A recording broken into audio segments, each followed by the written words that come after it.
Oke semua, assalamualaikum warahmatullahi wabarakatuh. Balik lagi bersama Abang Mimin di ulasan dan prediksi alur cerita yang datangnya dari sinetron buku harian seorang istri untuk episode malam ini dan selanjutnya. Yang ternyata setelah Dewa Buana kembali ke Buana Court lagi, sinetron ini akan semakin seru dan menegangkan. Karena dimana usaha si Dewi untuk bisa dekat dengan Nenek Ratu akhirnya akan gagal juga. Sedangkan Dewa dan si Lucky akan bongkar semua kebusukan si Dewi yang telah terlibat pencurian mobil pameran sebelumnya. Namun sebelum masuk ke pembahasan selengkapnya, silahkan bagi kalian yang baru menemukan channel ini, jangan lupa buat like dan subscribe-nya agar kalian tidak ketinggalan ulasan dan prediksi alur cerita sinetron buku harian seorang istri di setiap harinya. Dan tonton videonya sampai selesai ya guys, agar tidak terjadi kesalahpahaman di antara kita. Oke guys, setelah Pasha Buana yang telah mencurigai si Priska sebelumnya, diam-diam Pasha pun akan selidiki gerak-gerik si Priska yang selalu mencurigakan itu. Dan mudah-mudahan ya guys, kecurigaan Pasha kepada si Priska akan membuat kebusukan si Priska akan cepat terbongkar. Ditambah lagi si Priska yang sebelumnya telah kerjasama dengan si Kevin dan si Ular Alia untuk membuat Nenek Ratu simpati kepada si Dewi Ular, yang dimana si Kevin telah menyuruh si Tony untuk mencelakai Nenek Ratu karena si Priska telah berhasil membujuk Nenek Ratu untuk keluar dari rumah dan pergi ke salon. Sehingga di sana si Dewi lah akan berpura-pura menolong Nenek Ratu dari gangguan si Tony dan kawan-kawannya.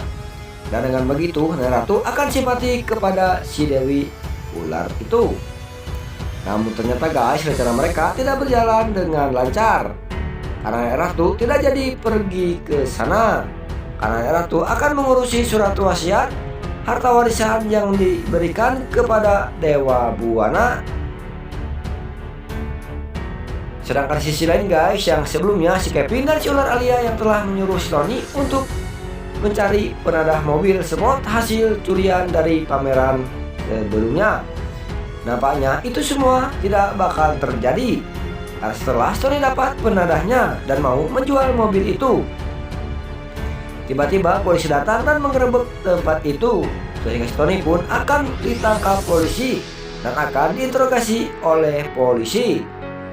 Dan besar kemungkinan guys, Tony bakal cerita kepada polisi kalau dirinya hanya disuruh oleh si Kevin dan si Ular Alia, sehingga besar kemungkinan polisi pun akan panggil Dewi dan Kevin dan si Ular Alia ke kantor polisi. Sedangkan di sisi lain juga, si Lucky yang sebelumnya telah melihat si Dewi memakai jaket dan motor yang sebelumnya si Lucky melihat jaket dan motor itu terlibat dalam pencurian mobil di pameran itu. Dan si Lucky pun akan cari bukti yang lain kalau si Dewi lah yang telah ikut terlibat dalam pencurian mobil itu. Oke guys, setelah si Lucky mendapatkan bukti-bukti itu, si Lucky pun akan segera temui Dewa kembali. Dan Dewa pun akhirnya benar-benar tahu kalau si Dewi Ular itu memang benar-benar perempuan psycho. Dan Dewa pun akan ceritakan kepada Ibu Parah kalau si Dewi Ular lah dalang dari pencurian mobil mewah itu, agar supaya Dewa berhutang budi kepadanya. Dan Ibu Parah pun akan nabrak si Dewi Ular psycho itu. Nah guys, nampaknya episode-episode selanjutnya akan semakin seru dan menegangkan. Jangan lewatkan keseruannya setiap hari pukul 19.30 waktu Indonesia Barat hanya di SCTV. Jangan lupa buat subscribe dan share jika kalian suka dengan video ini. Terima kasih dan wassalamualaikum warahmatullahi wabarakatuh.